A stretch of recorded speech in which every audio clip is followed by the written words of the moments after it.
So I started like 4 years ago, very amateur at first, and then more professionally in the past few years.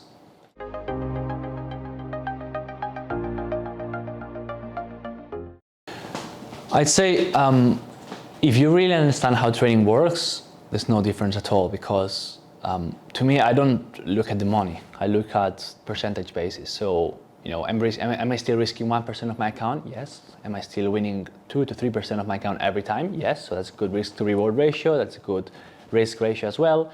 So, you know, I try not to look at the money, because I know I want to have a big account one day. Once I'm on like 500K, I'm gonna be thinking, oh my God, I lost like 3K on this trade, or it doesn't matter. Like you're still losing 1% only in every trade, and the edge is still the same. But I would say that a lot of people do have problems with seeing that, you know, big swings in the money going up and down in their account.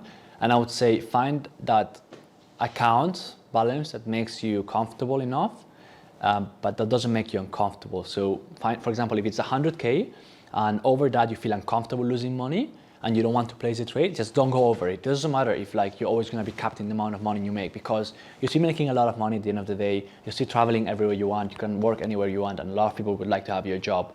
So if that, you know, if staying in an 100K account means that you're going to make money over not making it, I'd rather stay in a 100K account and make money.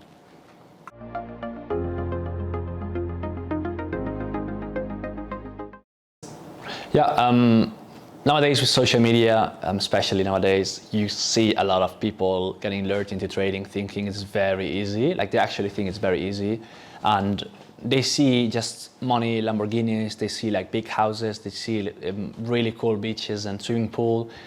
And they think, oh, that's gonna be my life in like half a year. That's gonna be me soon.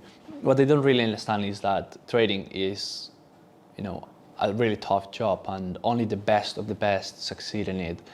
Yes, the best of the best can be someone in a beach, but more times than not, it's not going to be someone like that. It's going to be someone ready, prepared, and ready to tackle the market every day.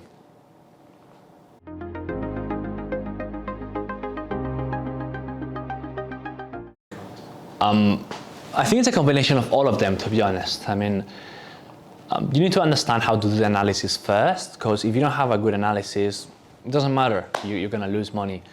Then you need to understand how to execute it. That's part of the psychology as well. That's really important. But if you don't manage your risk appropriately, it doesn't matter if you have the best psychology ever, because if you're risking 10% per trade, you're going to blow your account, and eventually you know you're going to have losing trades. So if you have like 10 losing trades in a row, what happens? 100% of the account blown up. That's it, out of the game. So I would say it's a combination of all of them. But for me, what was the deal maker for me was definitely psychology.